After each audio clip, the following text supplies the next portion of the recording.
Welcome to The Thing About Witch Hunts. I'm Josh Hutchinson. And I'm Sarah Jack. In this exceptional episode, we welcome back returning guest, Dr. Richard Raiswell, who brings along fellow devil history experts, Dr. David Winter and Dr. Mikki Brock.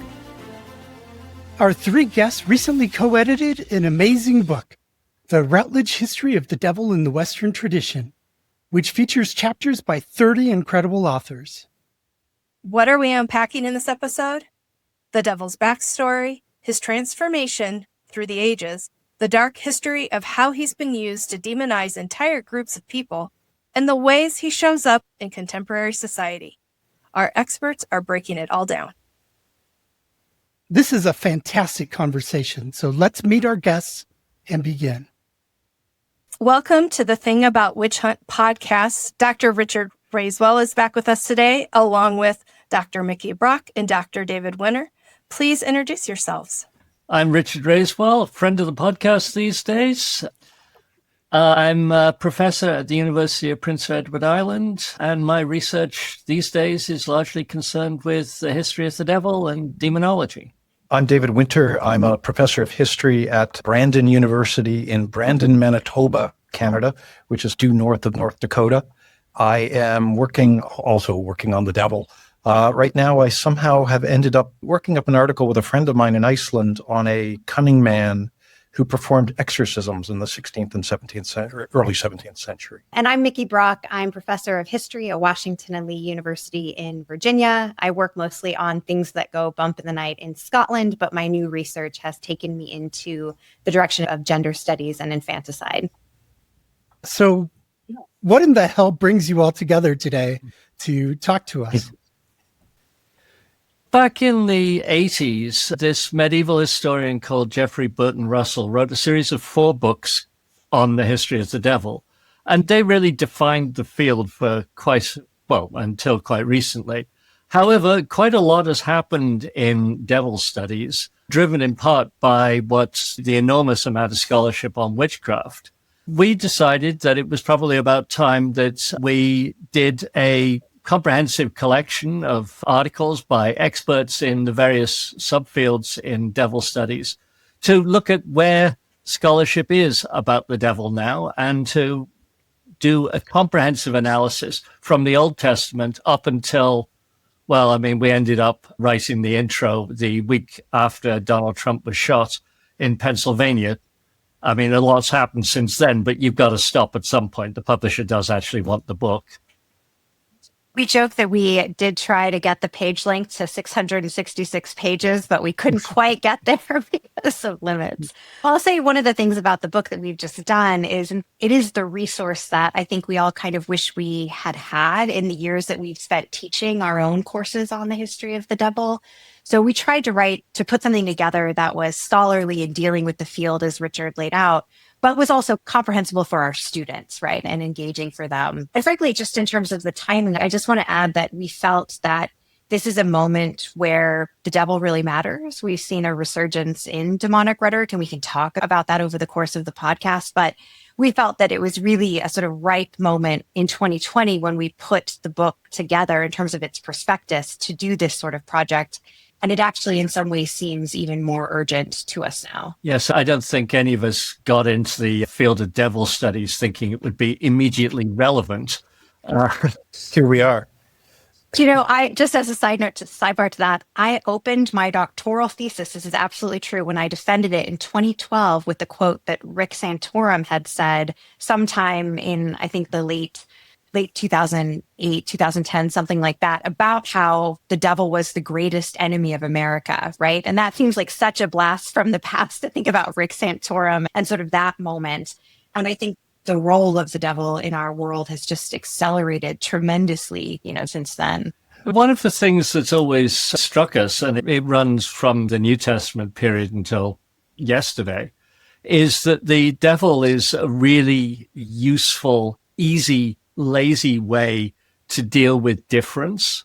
Rather than sort of thinking about people who are not like me, you can just demonize them, and this puts up a wall between you or your community and them and their community. And you need to protect yourself from them. But equally, demonizing them in that way makes them somehow evil, and you shouldn't be contaminated by them, and all of these sorts of discourses. It's a really lazy way of just dealing with difference, dealing with anything which is different. Just demonize it. And that's an adequate explanation for many people. And you see that in the New Testament. You see that in some of the stuff which is coming up from the Republican Party these days. When you say the New Testament, it makes me think of another book that the three of us have used, which is Elaine Pagel's excellent Origins of Satan. I know we've all used it in various different classes. And one of the points she makes is just how it's also cumulative. When you accrue enemies, you accrue opponents, but you don't necessarily dispense with the old ones. It's kind of inflationary, which is one of the other hallmarks of how we look at opposition, or how opposition is constructed by Christians and other Christians. I think that's a really interesting point. If you go back and you look at all of the things that are demonized, I mean, from sort of Jews in the New Testament to heretics in the Middle Ages to now the International Monetary Fund to Scientologists, they've got absolutely nothing in common, nothing at all. And yet they're also to transgender and binary folk. Yeah. So as Dave says, it becomes cumulative. So you've got heretics in the same category as the International Monetary Fund, as now Catholics for Protestants. Yeah, it's just a really big, lazy category. I don't like this. Demonize it. Problem solved.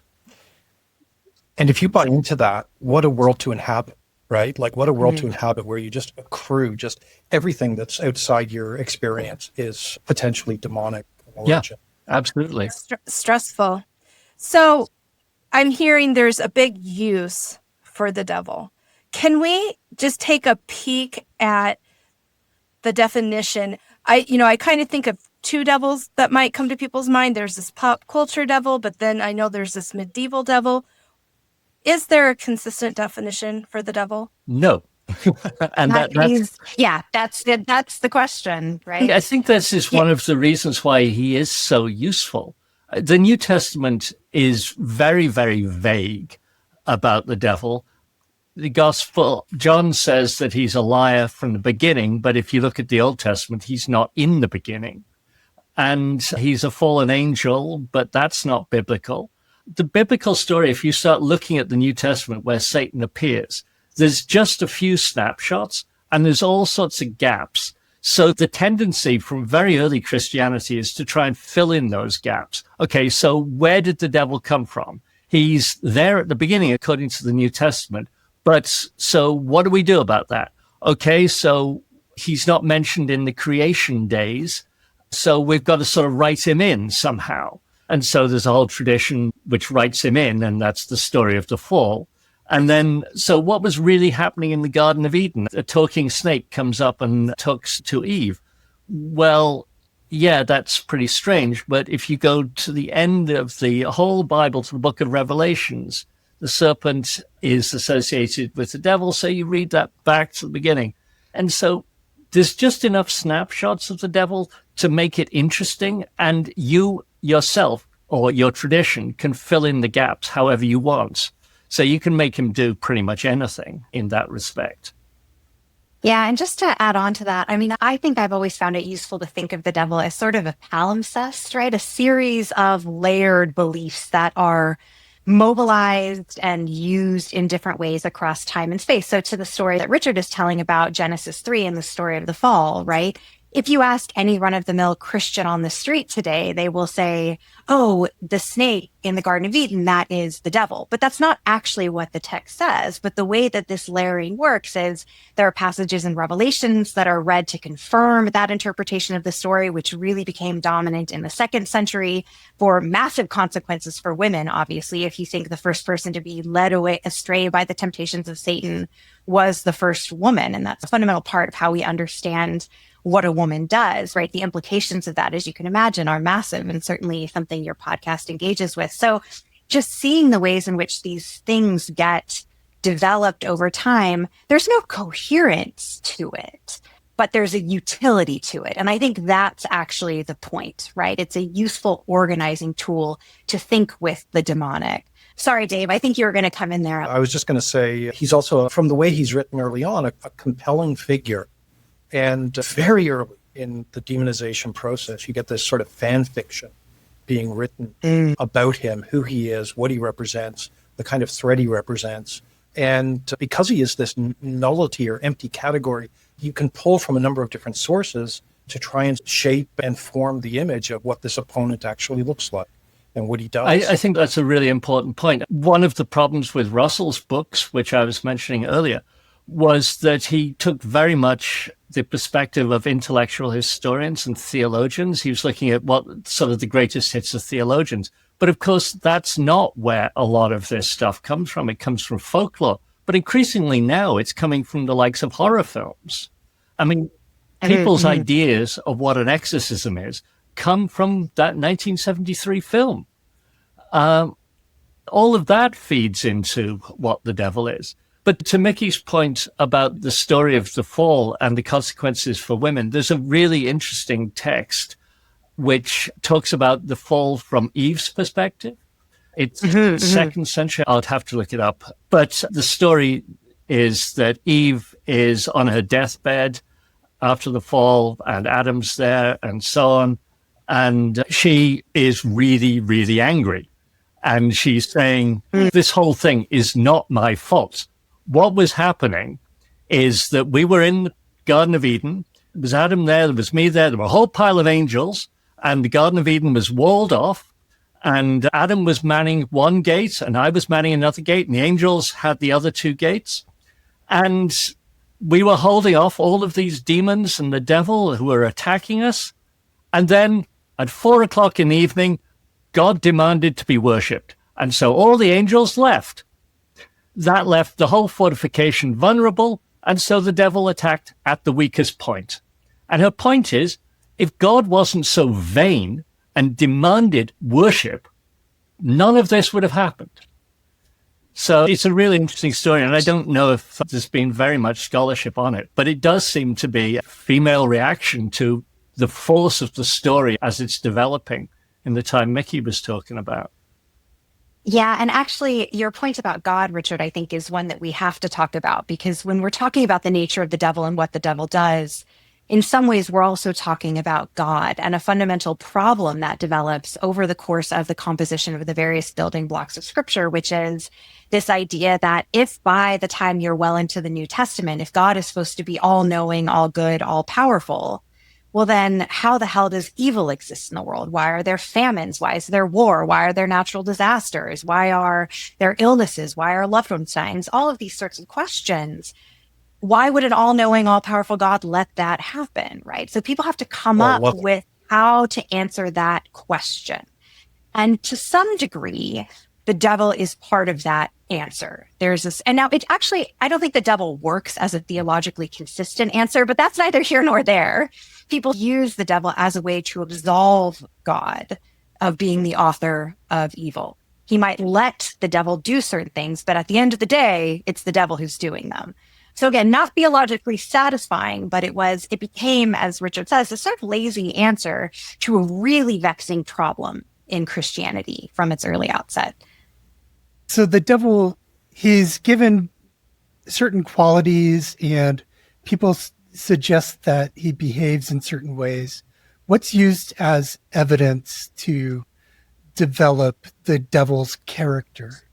Yeah, this is a really interesting problem, and it's one which has concerned me quite a lot in some of my recent work. So the theologians need something, as Mikki was intimating, that maintains the integrity of God. God is all good. You've got to maintain that, right? That's first principles. God is good and God is all knowing. So you've got to make a devil which sort of fits like that. So the devil becomes a force who tries to undermine the perfection of creation, but he can't really do that because ultimately God is in charge. It makes the devil pointless, really, other than as an explanation in the way Mikki was talking about, because the devil just becomes a moron, right? I'm going to lose this one, but I'm going to keep fighting. That's sort of in some ways the nub of it, right? Because it's like if you've got this all-powerful God, this transcendent God, in a sense, you don't have a need for a devil, or the devil doesn't work. He doesn't fit. And so there's all kinds of, particularly during the Middle Ages, some of the tortured scholastic logic to try and make him work. It ultimately fails, right? Yeah, Dave was alluding to an argument which is made in the 12th century that the devil is effectively nothing.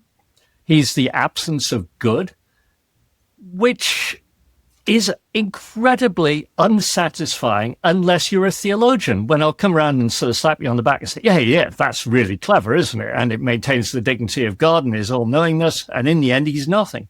But if you're in some village and your child is languishing and dying slowly in a painful way, telling them the devil is nothing, don't worry about that, it has absolutely no value for you. The other sources of sort of devil information are people's experiences.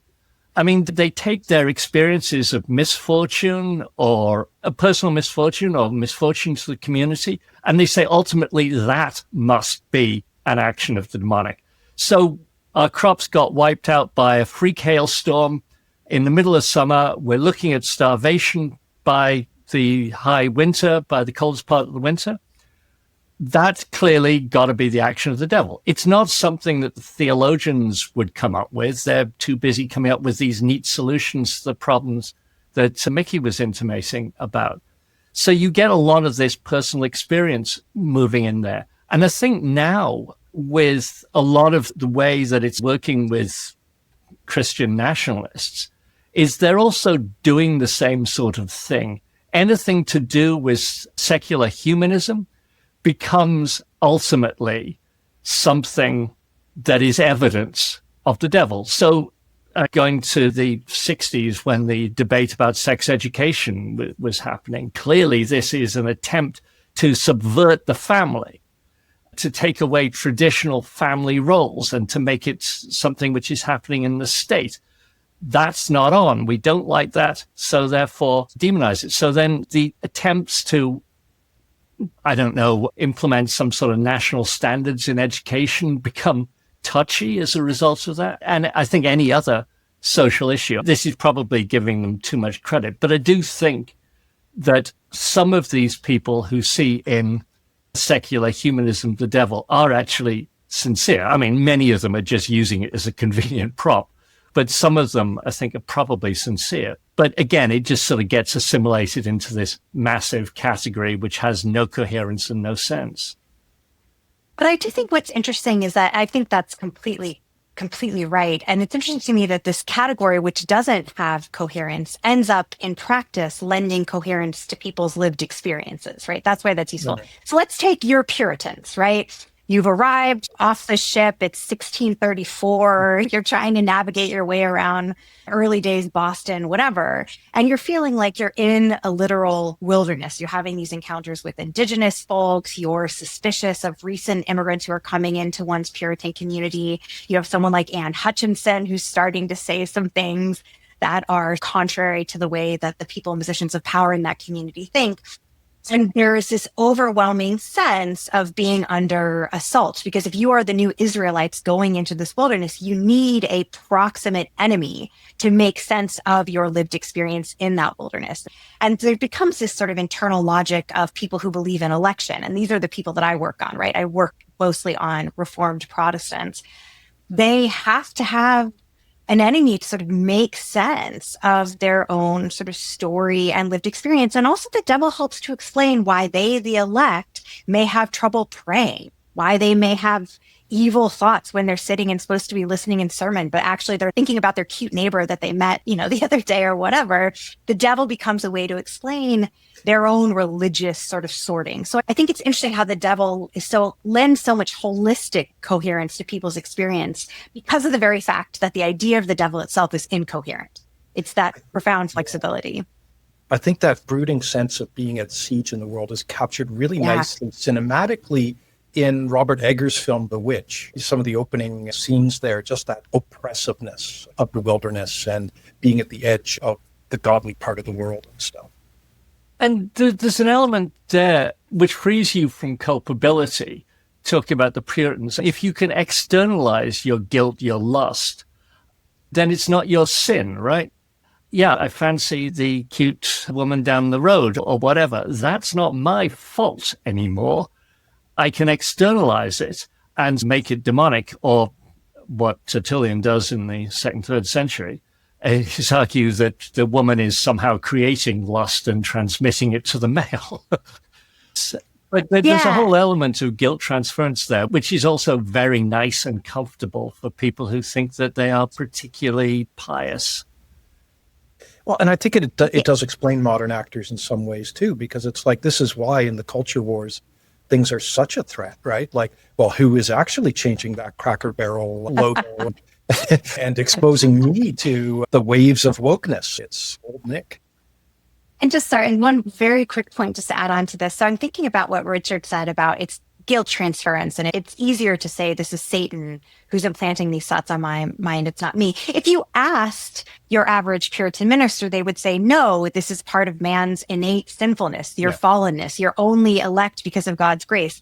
You actually are closer to the devil in your lived experience than you are to God, but just by virtue of election, you are given another sort of chance. But that double predestination is a bonkers idea, right? There's a reason it's not it kind of dies out eventually by the time you get into the 18th century. And it's not something that's easily comprehensible to people. So when they're listening to their minister, someone like Samuel Parris or whomever, railing about Satan, they're going to be thinking about who externally to them is of the devil. And I just think that disconnect, which I think Dave and Richard and I have all sort of talked about between what the theology might strictly speaking be and how people are interpreting it, are light years apart sometimes. And in a strange way, there is a kind of empirical quality to how the devil is constructed as well, because it comes out of your experience, it comes out of what you've read or what stories you've been told. That's something that's imprinted on when we talk about demonization and sort of how the devil becomes, like you'll get some students who are quite surprised to find out that there is no physical description of the devil in any of Scripture, right? And it's like, well, where do those ideas come from? And you give the list of everything from Pan to the horned god to whatever. Those are the sorts of things that people find recourse in and how they start to construct it. But it can be empirical. I don't know how I got there.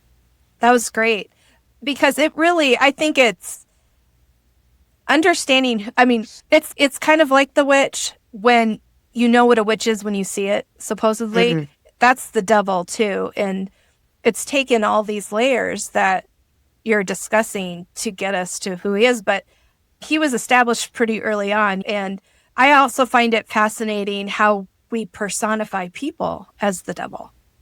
And they were doing that through history too. But so he is the supernatural threat, but then a person can be that same threat. Yeah, Corinthians says that Satan can take on the persona of an angel of light, which medieval scholars are generally sensible enough to ignore, because they realize that if you accept that, then the whole fabric of reality collapses. You can't be certain of anything, right? All of this could be a demonic lie. So they sort of ignore that one. But it becomes quite important with the witch hunts again, well, really in the 15th century. So some of the stuff around visions and stuff. But think how useful that is for the Reformation too, Richard, right? Once you get to the Reformation, you have all these false preachers. Then you're trotting out Corinthians left. Yeah, right, absolutely. You know? Yeah, if the devil can make himself look like an angel, firstly, again, how the hell can I possibly recognize it? But they find little ways of suggesting that the devil can't quite make a perfect looking person, right? So he's maybe got some sort of cloven foot or something. There's something a bit off about him. It really is an attempt to say, yeah, if you just look closely enough, you can work it out. But again, it's another sort of cop-out in order to not address the consequences of the Corinthians passage. But it's also why discernment becomes such a major thing. Right? Being able to establish good from evil. There's been a lot of scholarship on that in the last 15, 20 years. Yeah, if you claim that you're receiving visions from God in the 12th century, most people will generally say, oh, okay, that's interesting. Fast forward 200 years, And if you claim exactly the same thing, they'll automatically assume that it's demonic.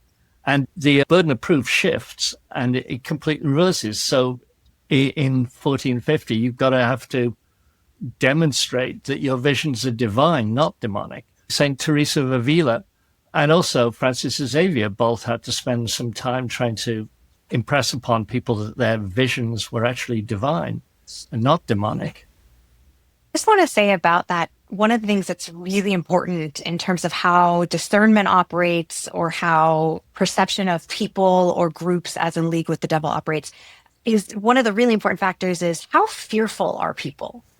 Have people in positions of power created this sense, either based on real experience or fabricated, and usually a mix of both, that the world is under siege, that we're living in an apocalyptic moment, that Satan is loose from his chain, to use the Augustine's framing.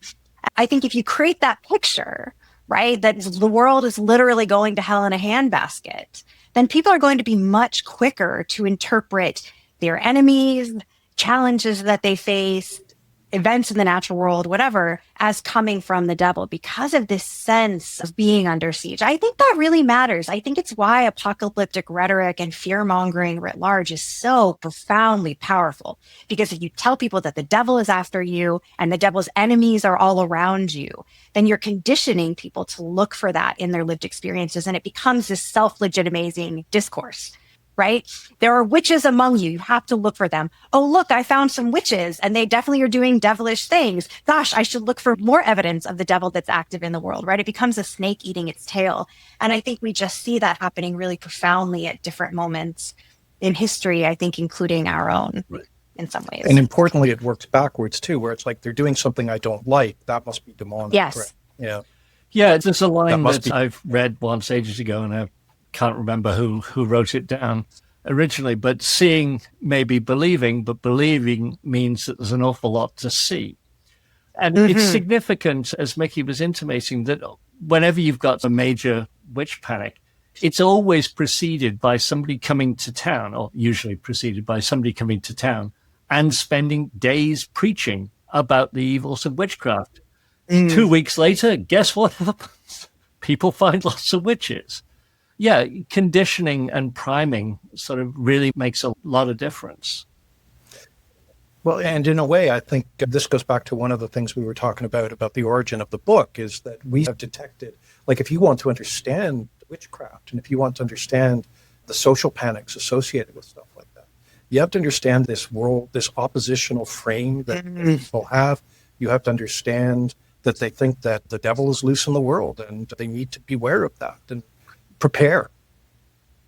Yeah, the oppositional nature of Christianity, the combative nature of Christianity is really built in right from the earliest days.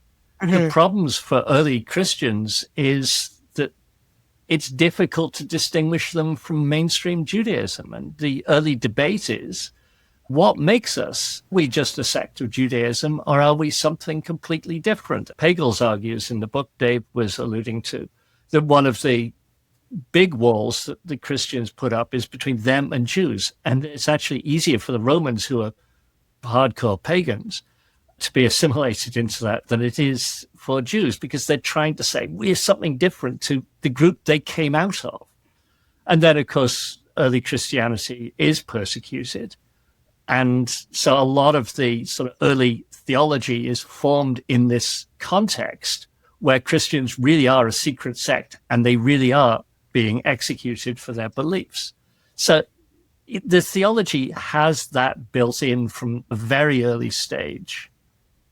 You talked about the devil being a ever-present threat in people's lives. It's curious because some theologians talk about the devil having limited powers and limited presence, but others make him seem like he's everywhere all at once, all the time.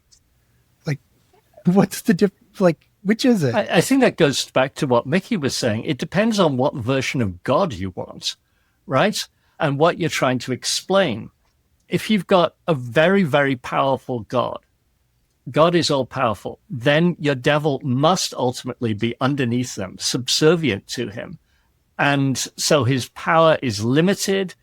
What power he has is granted by God on a pro tempore basis or an ad hoc basis. It doesn't really free God from responsibility for evil. But then you get a comparatively weak devil, and he's doing things like correcting people, as he is in some of the bits of the New Testament. He's purging them of sin so they can atone here and now and be saved later. But if you want a very powerful devil, you've got a much weaker God. And that's an early Christian heresy, the idea that you've got two equal principles, a good one and an evil one. And what we see here in this world is a result of them fighting it out, called Manichaeism or dualism. So I think what you're talking about, Josh, is really a function of how you want to handle the power of God and what explanatory power you want to deal with the devil. Because as Mikki said, you can't start defining the devil without having an implication for God. If the devil is God's opposite, God's all powerful, the devil's impotent. God's all being, the devil's nothing. Okay, you're afraid of an impotent being who is nothing? No, of course. And that's not very useful for explaining anything. It's also not useful for Christians because the atonement and the resurrection don't make sense against an impotent enemy, right? He is a necessary part of the story and a necessary part of the worldview. And I think this becomes a really thorny issue, as I've already alluded, for Calvinists, because they're so obsessed with this sovereignty of God, right? They're very, very fixated on it. So what is the place of the devil in a world in which salvation is predetermined? If the devil can't really lead people away from salvation, then what the hell is he doing here, right? No pun intended. And their answer, I think, becomes, again, this emphasis on how fallen man is. The devil becomes a way to delineate who's among the reprobate, because you do have this world where most people are reprobate and only a few are the select elect. Then you need a way to understand who the reprobate are and what it is they do. And I think actually that idea is so animating in the American context, because it also becomes a way, and this is something Richard has written on in other places, to understand, hey, there are people here before we got here. How do we understand their place in the world? How do we understand the things that we're missing in our sort of knowledge? Well, maybe it's part of the devil's secret knowledge. Maybe it's part of the reprobate. Maybe it's part of this whole sacred plan where we, the elect, are tested and tried until we finally ascend to heaven, right? So again, I think we're circling back to this organizing principle, but it's a thorny question. It's a really hard one. And frankly, I think it's why the devil kind of falls out of fashion by the time you get to the end of the 17th and into the 18th century among certain intellectual circles, because there are some theologians who start to say, you know what, actually, I think the witch trials and possession and all this, it's given too much power to the devil. I actually don't think that's what's going on at all. So we should move away from that and recommit to the sovereignty of God. And you see that in a lot of arguments that are supposedly skeptical, but they're really just trying to refashion what they think that relationship between God and the devil and the world is. But I think this is also one of the reasons that the second half of our book is so important too, right? Because we don't buy this whole sort of notion of like the disenchantment of the world. Absolutely. That it has a valence, it has a relevance that continues. And in fact, in some ways, the great age of the devil might even be 19th and 20th century. I don't know. I mean, we could argue that. Yeah. And actually what's scary about that, Dave, is the devil is unmoored from theology now, which surprisingly, paradoxically, almost acted as a fixing agent, right? To say, we have to think seriously about what the devil means for the sovereignty of God, whatever. Unfortunately, most people who are talking about Satan now are not thinking seriously about theology in the way that scholastics were or Calvinists were or whomever. And even though theology has always been part and parcel of a broader world with folklore and lived experience and all that, I think now the devil to me just seems totally, unmoored from any of that. Sorry, Richard, you were no, I think that's an excellent point.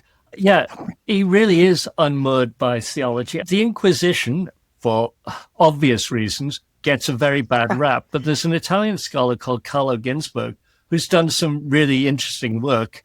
He looked at some trials from the 1570s to 1620s, 1630s of these Italian peasants, northeastern Italian peasants, who believed that at certain times of the year, they traveled in the spirit, so out of their bodies, with sorghum sticks to fight against witches.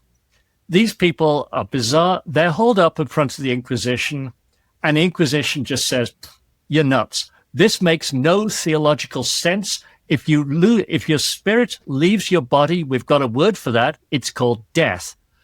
So you're saying that you died and you came back to life. That's not happening. That happened to Jesus. It's not happening again, right? And it's certainly not happening with a bunch of you peasants who don't understand anything about theology. So they reject it just because it's theologically ridiculous.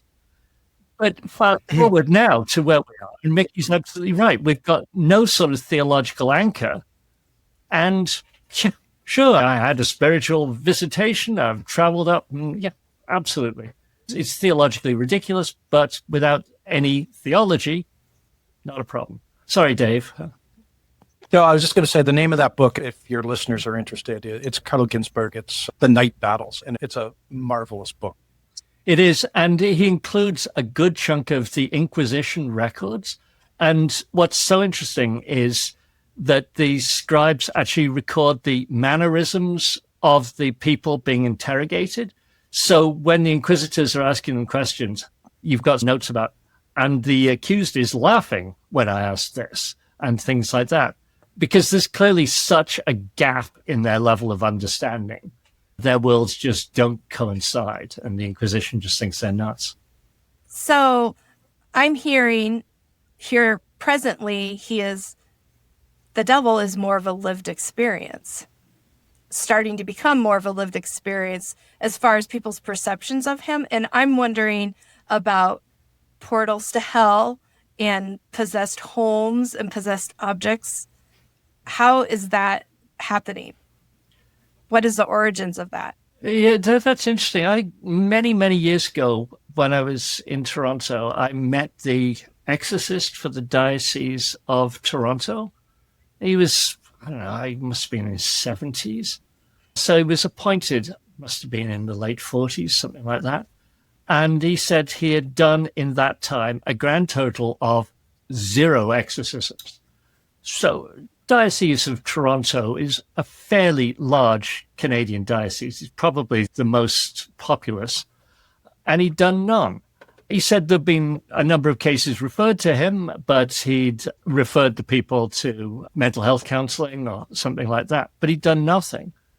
10 years ago, when I was still following this sort of stuff, the Diocese of Ottawa, which is smaller, had in place 2 exorcists because there was so much business for it. And the church on the Catholic side has been really slow on the uptake for the demand for exorcism. I mean, that's gone way up over the last 20, 30 years. I think there's an element of, guilt transference with the idea of needing to exorcise. My bad luck, the fact that I'm not a millionaire, the fact my business failed or whatever is due to external forces, obviously, so it needs to be exercised.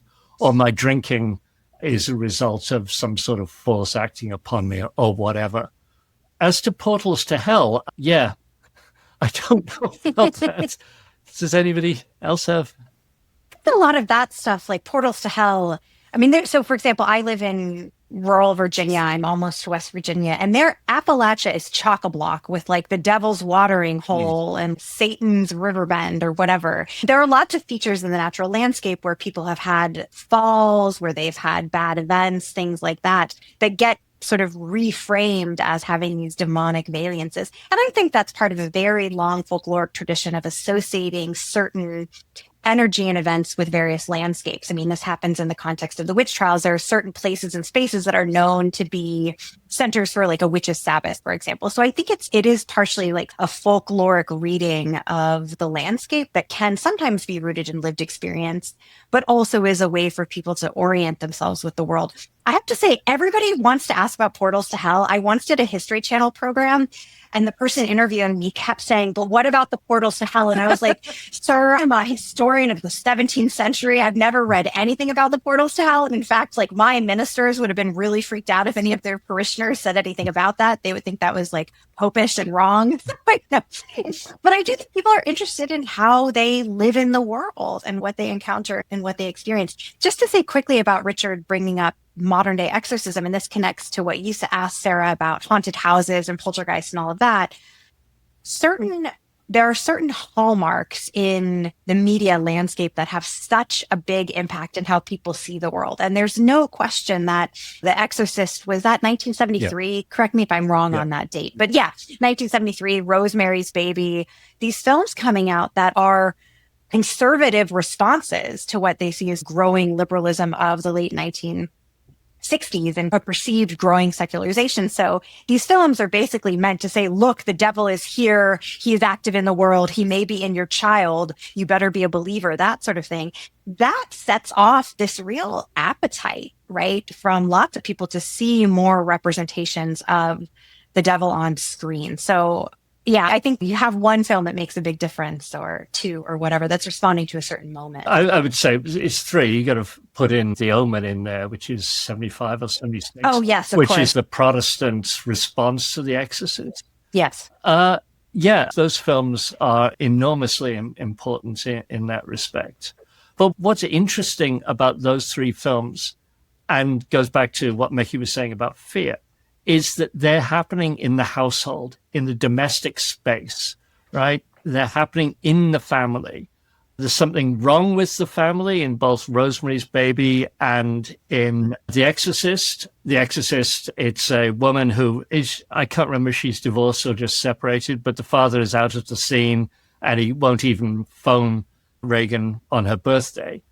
And then The Omen is a couple who really wanted a child, but it's switched with the Antichrist, as happens.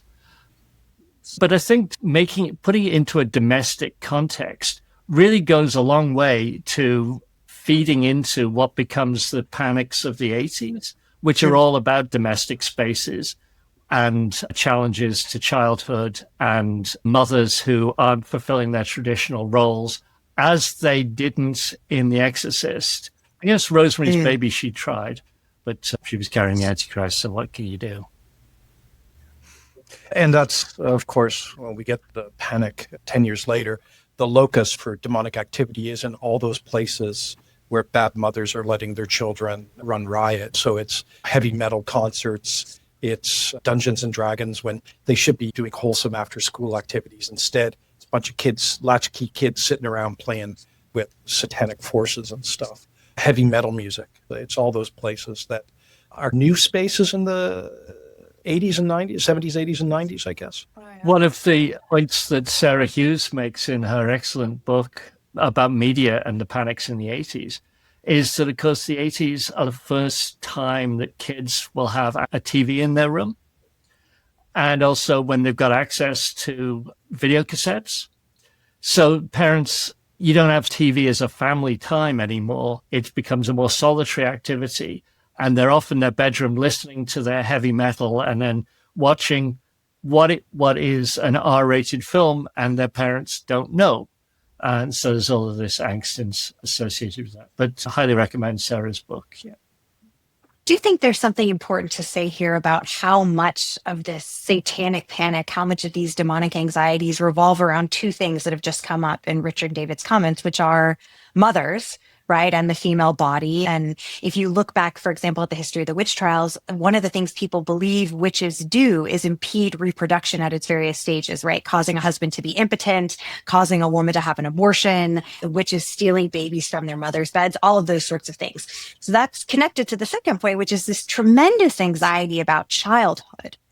And this idea that children are uniquely, in some ways, vulnerable to being led astray by the devil or by the devil's sort of various venues, be it satanic music or video games or Dungeons and Dragons or whatever it is. And I think at the heart of Christianity are a lot of big feelings about moms and babies, right? Which, of course, is rooted in this sort of very idea about Jesus and Jesus is coming into the world, all of these sorts of things. And I think nobody's ever been able to work through this. And it's clearly being made manifest in these locuses of anxiety in that, as Dave was saying, the domestic, but also in the female body and in the child. One of the things that I'm thinking about these days, and these are just thoughts right now, I haven't fleshed them out, is the idea of demon-free spaces. And the family should be the ultimate demon-free space, right? It should be an enclosed environment. And we're talking about a patriarchal structure here, with the male is the external face, and he's also the protective figure, and the woman is the nurturer inside. But the family needs to be protected, and it's our community against the rest of the world. But within that, of course, we can't have any contamination. And back in the good old days, when America was great, there was no contamination, right? Everybody watched wholesome family TV together and went to bed at 10 o'clock or whatever. But as soon as it's penetrated by outside forces in the 70s and 80s with mass media and so on, but the whole idea goes, I think you can see it in medieval monasteries. That's what they are. But I also think it feeds into Christian nationalism. I mean, Trump's rhetoric, Trump won, was all about building walls. And that's the ultimate sort of gated community. Well, gated communities are another example of that. It's where nice white middle-class people live, and we've got guards at the gates, not letting in any sort of potentially subversive forces who can corrupt our youth. But the walls around America are sort of functioning in same sort of ways. Now, anyway, I think there's parallels there, and I haven't fleshed them out. Richard, I think that's really interesting, because one of the things that's so striking about people like Doug Wilson and other sorts of figures in the Christian nationalist right that people like Pete Hegseth are listening to is they want women to be home, stay home, not go to work, preferably not vote, certainly not control their own reproductive outcomes. And there is embedded in that idea this profound misogynistic sense that women are the possible people who will open the gate to that demonic influence. And that goes again right back. We're circling back to that Genesis 3 story and what becomes the dominant interpretation of that. So you have to control women if you want to control this walled family home. You bring up Tertullian and the Devil's Gateway. I'm sure you were going in that direction too, right? No, I hadn't. That's exactly right. Thank you, Dave. I hadn't thought that hadn't been connected in my head, but that guy sucks. Anyway. Tertullian. It's a letter by this 3rd century patristic theologian who writes to this community of women. And it is the most misogynistic piece of writing that I think Christianity has ever produced, which is saying something. The TLDR is stop wearing makeup, you harlots. Yeah. But it's, you are the devil's gateway, right? Yeah. It's the famous line there. He was a very good Latinist, and I did actually enjoy translating that. No, it's Latin's impeccable. Maybe everybody has a redeeming quality, Richard. Horrible person, but he's good at Latin, so let's give him a pass. I kind of just want to get your thoughts about the state of the devil today. You've talked a lot about it, but just what are your general thoughts? Where are we with the devil? Who is he today? How's he being used? I know it's a big question. Well, one of the things that came out from the Russell book, the last of the Russell books, is that there's a really nice sort of conceit, Mikki alluded to it, called the disenchantment theory. The idea that the devil just sort of withers away with the Enlightenment in the 18th, 19th century, that he's no longer a major threat, that it's just the loony fringe sort of communities of people, they're not very educated, who accept that. And that had currency really until sort of the 80s. And one of our points in the book is that that's just wrong. He never goes away. It's just that people have been looking in the wrong place. There are really lively traditions who keep the devil going all the way through this period. And in fact, it's those traditions that are so very important, like early Pentecostalism in the early 20th century, which is all about, it involves spirit possession, allowing the Holy Spirit in. But if your body becomes porous to the Holy Spirit, it's also porous to other spirits as well. And those traditions, I think, are so very important. And that's what we've sort of seen sort of revived from the 50s quietly at first with the likes of Billy Graham, but increasingly more vocal from the 80s. That would be my very superficial reading of things.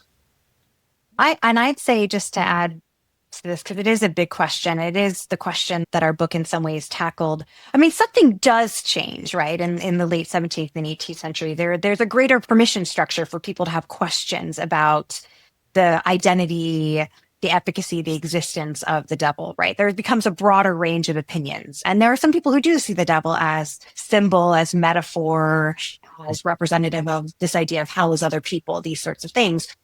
But I think what you have now, though, but as Richard is saying, the devil remains profoundly important in people's lived experiences, and then increasingly in literature and art and media on screen and other things.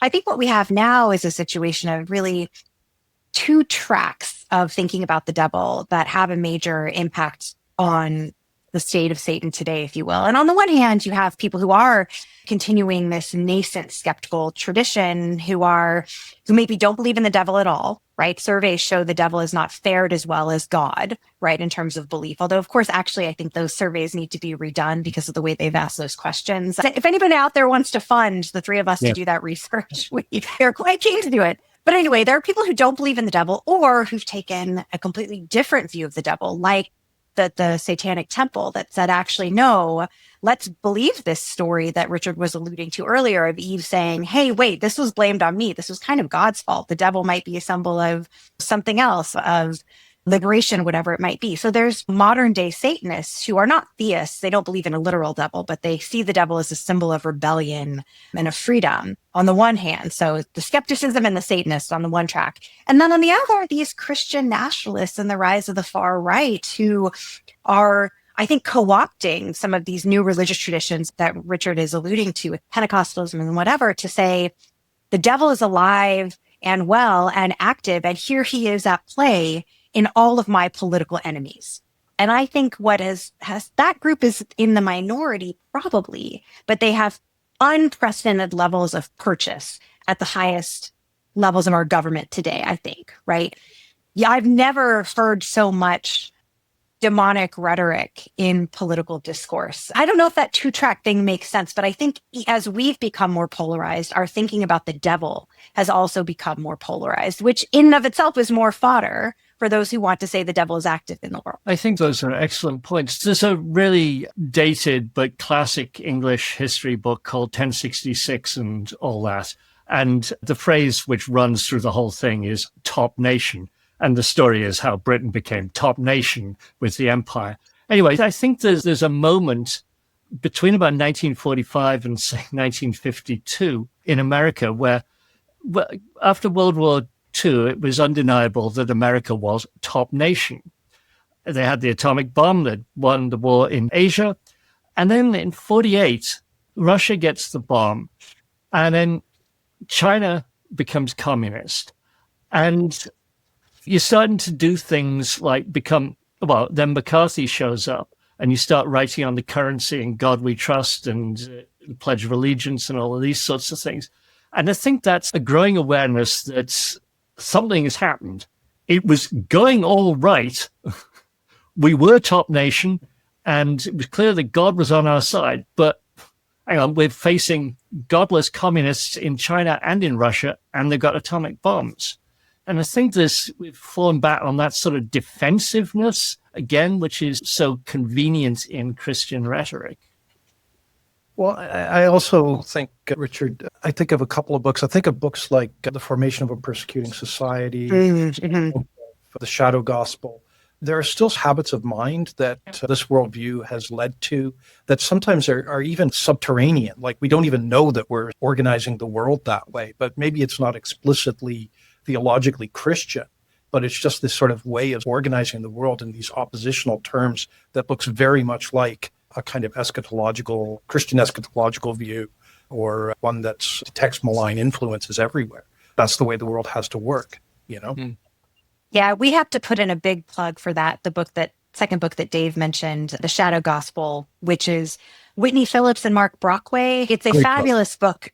It's by a communications professor and a sociologist, I believe. But their fundamental argument is that when we look at the state of particularly modern American politics and this rise of demonic rhetoric and the explicit demonization of trans folks, which is it really replicates aspects of a satanic panic in a whole host of ways, that demonizes immigrants, that demonizes any liberal who might disagree with the current administration, and lumps them all into one category, even though, of course, a trans person and an immigrant and a Democratic senator have probably very little in common on the surface, but demonology is the glue that can hold them together. And the book makes the argument that it's not just Christian nationalism that explains this mode of thinking. What it is really a modern demonology that people are using to think about all of their enemies in a very specific way and to construct themselves as the defenders of America as top nation, back to Richard's point. So I think it's a book that's influenced, I think, how all three of us think about the current moment.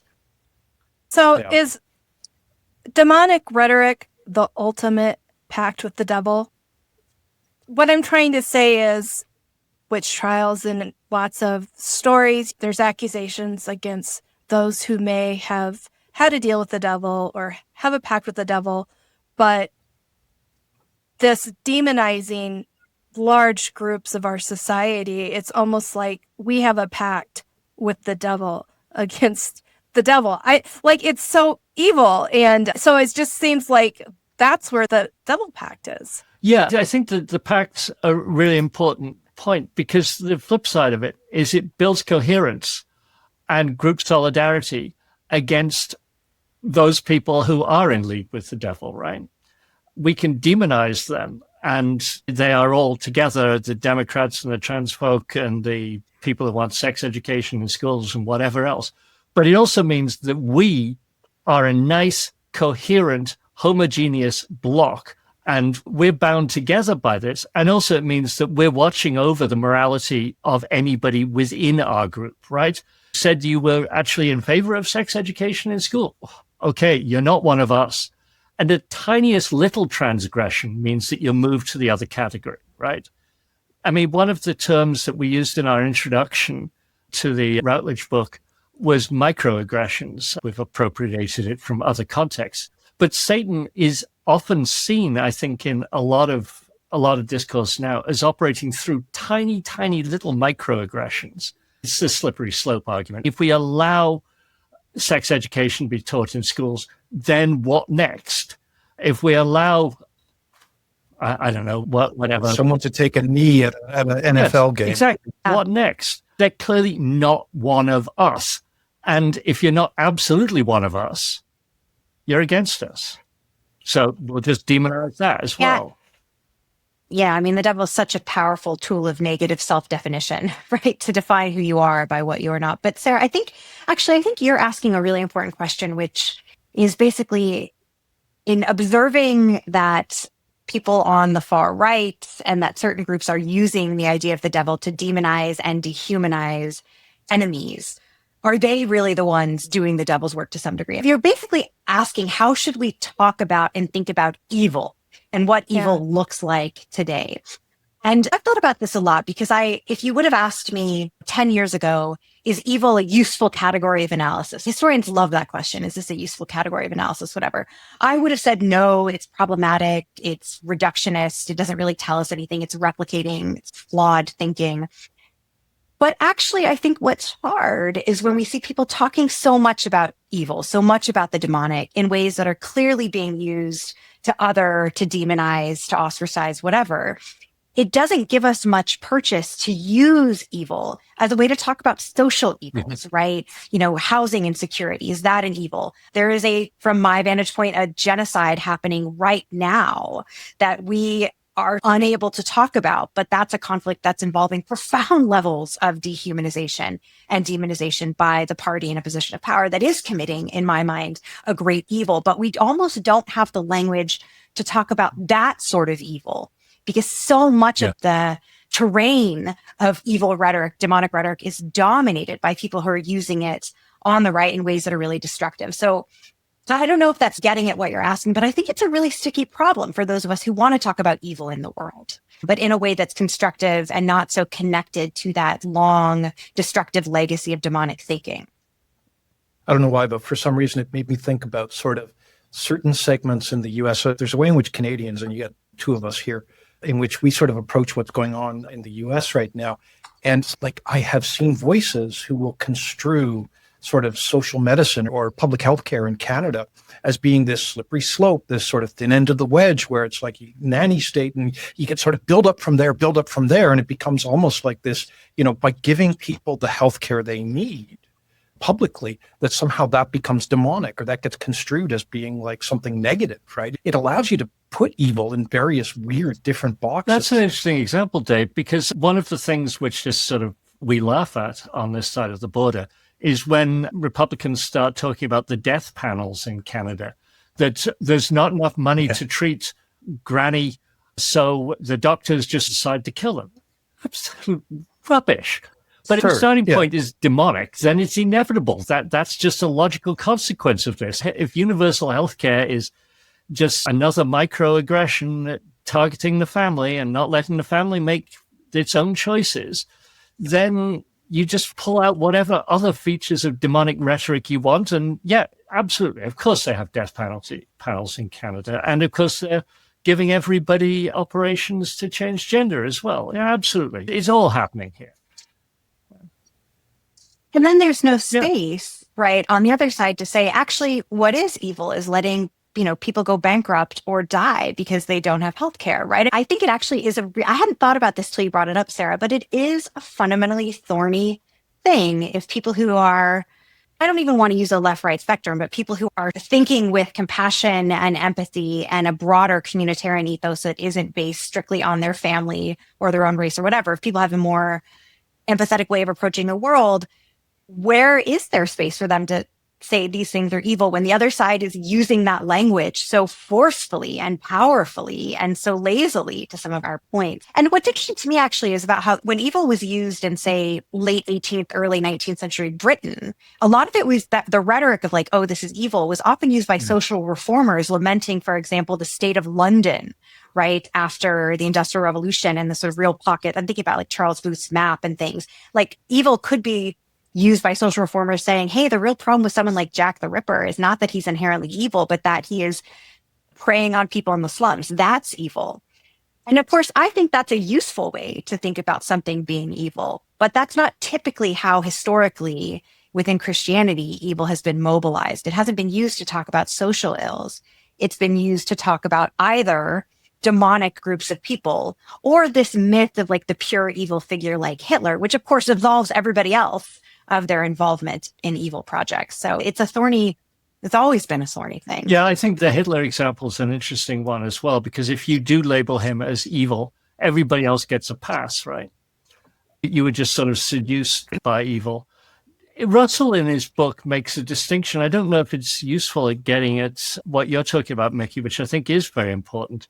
He makes a distinction between radical evil on one hand, which he sort of thinks of is ultimately demonic, and sort of moral or social evils, which are more the sorts of things that you're talking about. And I think that would be a useful way of framing things. But as you argue, the rhetoric of evil has been totally co-opted by people who was thinking in terms of radical evil. And what are trivial things are labeled as radical evil. And that shuts down debate. Yeah, that's where I was going with that, because what you can do then is just put it into this sort of religious freedom register and just say, you're trampling on my rights by engaging in this debate, in this political discussion.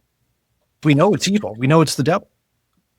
I mean, I guess the takeaway for me, and we've already circled around this quite a bit, but it's in some ways, it's the message that I will give to my students this semester, which is whatever you believe about the devil, right? Whatever you believe about God and Christianity and the world, be mindful of people who use fear and who use the specter of the devil to demonize others, because the flip side of demonization is dehumanization. These are two sides of the same coin. And I think history is chock-a-block with dangerous examples of what happens when people in positions of power are willing to use fear and conspiratorial thinking and ideas about the devil to wreak havoc in a whole host of ways. So to just pay attention and know it, it's, as we sort of say, you know it when you see it. To circle back to my first point, which is similar, it's lazy.